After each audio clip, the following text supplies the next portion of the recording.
We're going to talk about the story of Sodom and Gomorrah today.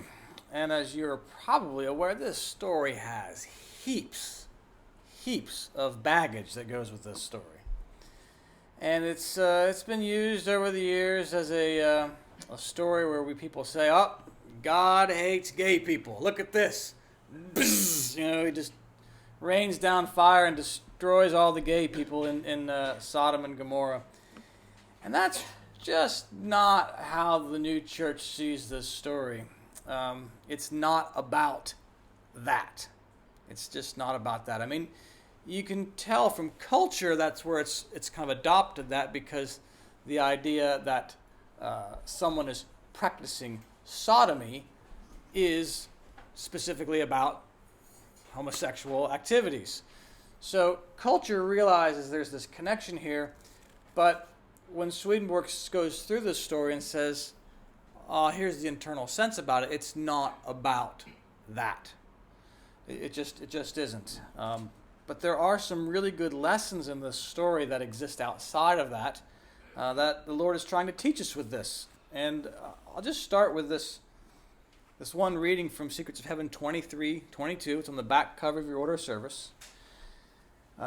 Sodom means the evil, especially those inside the church, specifically people who are governed by evil that stems from self-love. People who understand the word purely from the sense of the letter may imagine that Sodom is used to mean a certain kind of foul behavior that is totally unnatural, but in the internal sense, Sodom means evil that springs from self-love. Out of this evil, all evils of every kind well up, and the evils that well up from it are in the word called adulteries, and are described as such. So he's not giving any idea that homosexuality is a good thing. It's a foul behavior. It's totally unnatural. But he's like, that's not what this story is really about. It's about self-love. And if you think about what, a man loving a man or a woman loving a woman, it's a representation of love of self as opposed to love of another. That's the basis here. So what I want to do, though, is kind of walk through this story to kind of see the picture. And what I think we're supposed to take from it as the big, deeper meaning here is about the Lord and his relentless drive to get people to safety. I mean, that's to me what this story is about. This is about going in and saving Lot and getting anybody out of there who is willing to be saved. In our lives, in our world, in the culture today, we spend a lot of money on safety, right? Your cars are packed with more and more airbags and blind spot warning systems. You go to any sort of expo and set something up, everybody's wearing high-vis vests. There's so much that we do to promote safety, and we do it for the physical body. And what this is a picture of is how the Lord will go to great extents to save our spiritual selves. And He wants us to have a focus on saving the spiritual self, and the natural self, that's worth saving, but the spiritual is where it's really at. So that's the main lesson, and we're just going to kind of walk through this story and see how this kind of percolates.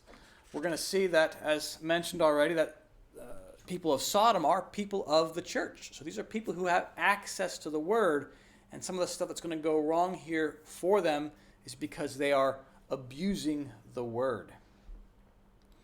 When in the story the men say, bring those out, bring the visiting angels out to us and let us know them, what they're trying to do in the internal sense is say, we want to prove to you that the belief in Jesus, the belief in the Lord, is false.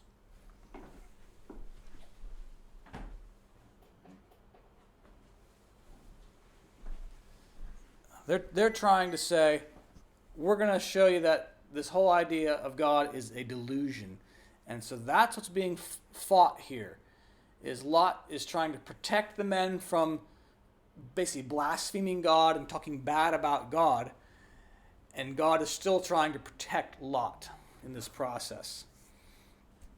One of the things you'll notice about Lot is that he is sitting at the gates of Sodom.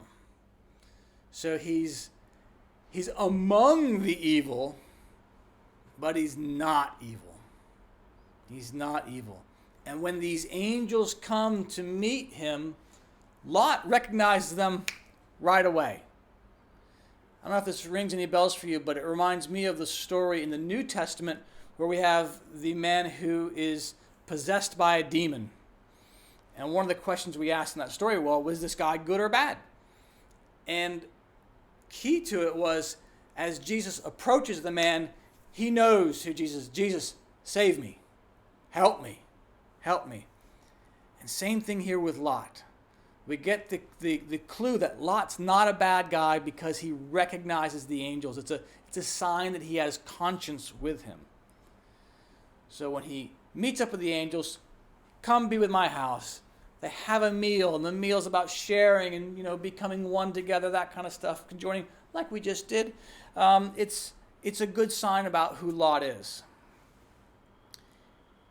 And so when he shuts that door behind him, he is trying to prevent these guys outside from doing harm to the idea that the Lord was born on earth, that God is here and he's real.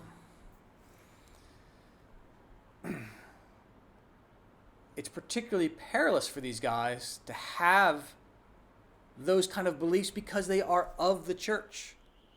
It's spiritually, it's a bad place to be where you accept something as true and turn your back on it. And so when Lot turns around and says, hey, don't do this, take my daughters instead, in the literal sense, this sounds terrible. Oh, don't do that. This has gone from being bad to worse. But the picture here on the internal sense is that he's saying these daughters represent loves. A love of knowing the truth and a love of being good. He says, do what you want with these, but don't destroy your relationship to God. Don't turn away from that. If you still have that in place, we can save you later. But if you destroy that, you're done. You're done. Well, these men surrounding them, the idea that these men are young and old is a picture that these are evils in our life that have been confirmed many times over. That's an old man. And these are evils that are new in our life, a young man. So these are all range of evils you have in your life, from ones you've had from a kid to the ones you've had as an adult, and you've had them and you've confirmed them and you like them. And they're the ones that you've just had introduced into your life. So all of these men say, no, now we're going to get you too, Lot. We're going to get you too. So that's not a very pleasant picture for Lot, and Lot is our external world. It's our external self. So the men, they open the door and they pull Lot back in to protect him from these guys, and the people surrounding the house are struck with blindness. It says from Secrets of Heaven 23:80 about shutting the door. It says they shut the door means that he also denies all access to them. So this is the Lord denying access to Lot from the bad people outside. In the next life, such access is denied by separating those who are good from those who are evil, so that the good may not be invaded by spheres of false persuasions or by evil desires. For that which emanates from hell cannot penetrate to heaven. But in this life, access is denied by false assumptions and persuasions being rendered powerless among those governed by good. The angels present with them immediately turn aside any falsity that is a product of evil, or any evil that is a product of falsity, the moment it is imparted to them, whether in the words coming from an evil man or in the thoughts coming from an evil spirit or genius. They bend it towards some truth and good in which such persons have been confirmed. This they do, however much bodily affliction people may suffer, for angels consider the body to be nothing in comparison with the soul. I think that last line is the real tagline for us here. And it's something that we, I said earlier, we struggle with so much in this world because we care so much about the body. We spend so much money on protecting the body and preventing harm from coming of it. And when something bad happens to our body, we all hold hands and say prayers and, oh, poor so-and-so. And here's saying the Lord protects us to our spirit. And yes, you may have some bodily affliction in the process. It's just part of the deal. But the angels say we don't care. It's about the spirit. The Lord's going to protect you. And how does he protect you? By giving you the truth, the knowledge to fight against the evil. So when that evil thought comes appearing in your mind, he says, I've got it. We can shut the door. We're going to shut the door and we're going to say, Lord says this isn't true. And you're feeling, stupid, lonely, unloved, unworthy, all that kind of stuff that comes into everybody's mind. The Lord says, we're going to shut the door on that. Just close that door. You have that image of the angels grabbing you by the back. Get away from those people. Come back in here. Close that door. It's another one of those great images like David and Goliath where, David slings the stone. I got 5 smooth stones I use against the enemy. And in this story, it's different. It's the angel saying, nope, we've got your back. Quite literally. I got your back. Come on in here. Shut the door. We're not listening to those guys outside anymore. We're getting out of here. There's a time to fight. There's a time to run. And this place is about to be done, so it's time to leave. It is time to leave. But you'll notice Lot lingers. Lot lingers. And this is about the reality, we kind of like our evils. There are old men out there. Men that have been around our lives for a long time. And, there's certain parts of that we like. We're accustomed to it. We're used to it. And Lot's like, I know I need to stop doing this. I know I need to stop doing this. And that's what the evil's doing. He's just saying, yeah, you need to, but just stay a bit longer. Repent next week. Sin this week. Repent next week. It'll be okay. Hang in here a little bit longer with us. But the angels say, escape for your life. They're really raising the stakes here, right? It's not like, it'd be a good idea. We get political. We try to sugarcoat things and say how nice, say things nicely. The angel's like, nope, you got to go. Don't look back. Only look forward. And what he's talking about in the internal sense here about looking behind, because it seems really harsh that Lot's wife dies and turns into a pillar of salt. Sounds harsh. I get that. And what Swedenborg is telling us that the internal about this looking back is looking forward is looking ahead towards goodness. And that being good is the number one priority. Top dog, every time. Always, you want to be good. What is secondary is looking behind. And looking behind is about looking to doctrine. And it's the same thing that keeps coming up over and over again about this being right versus being kind. And the tension is always there. And it's as if Lot's wife turns around to justify her actions. She's looking to a doctrinal structure, some sort of a system to justify the way she had been. And the whole thing is, no, don't try to justify yourself. Look forward towards being good. And when you turn back towards doctrine, the whole thing becomes useless. Doctrine becomes useless if it's not pointed towards goodness. And so the wife becomes useless. They keep on running. Lot says, I don't think I can make the mountain. Well, mountains, as you might imagine, they correspond to goods and truths. So Lot's saying, I don't think I can be that good. I've been lingering in this evil for a long time. I don't think I can be that kind of good. I don't think the third heaven is in the cards for me, buddy, but maybe I can make it to this field. You can get me there. I can probably swing that. I'm old and I'm tired. I can get there. So the angel's like, oh, all right. If you'll make it there, we can still save you. We can do it. We can do it.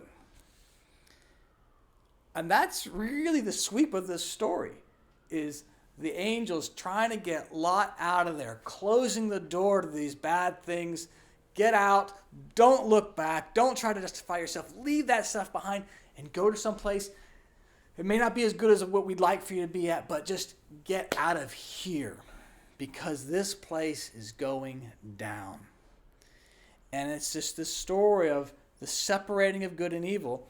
And I want to read you this Secrets of Heaven 24:38, because it's talking about how this separation is constantly happening. It says, this is constantly happening in the next life. That is to say, the faithful are saved first, and then the faithless are punished. Or what amounts to the same, the former are raised up into heaven by the Lord, and that after that the latter hurl themselves into hell.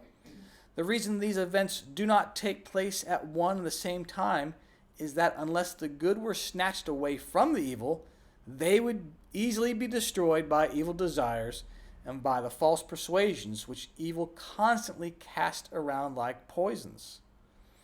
Generally, however, before any such thing happens, steps are taken with the good to separate evils, and with the evil to separate goods, so that good may be lifted up by the Lord by means of goods into heaven, and the evil cast themselves by means of evils down into hell. We have New Church Day coming up here in just a few weeks, and to me this is a very similar story to what we get in Revelation. The seals are broken and these things are happening in Revelation, and it's all about the same thing, separating the good and the evil. Lord saying, all right, this bad thing's going to happen. Who's going to now come over? Push comes to shove. Who's going to leave?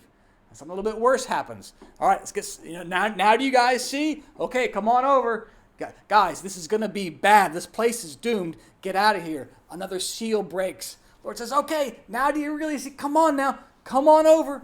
Come on over. He's going to great lengths to get every last good person out of there. And that's why we have that thing at the beginning with Abram. 50? Yeah, I'll save it for 50. 40? Sure. Down. Yeah, if there's 10 good people, we'll do it. It's a different way of seeing the Lord as opposed to the evil, judgmental one who's down there up there to destroy us. The new church is big on this. He is going to go to great lengths to save you. Anything he has to do, he'll do it. Amen.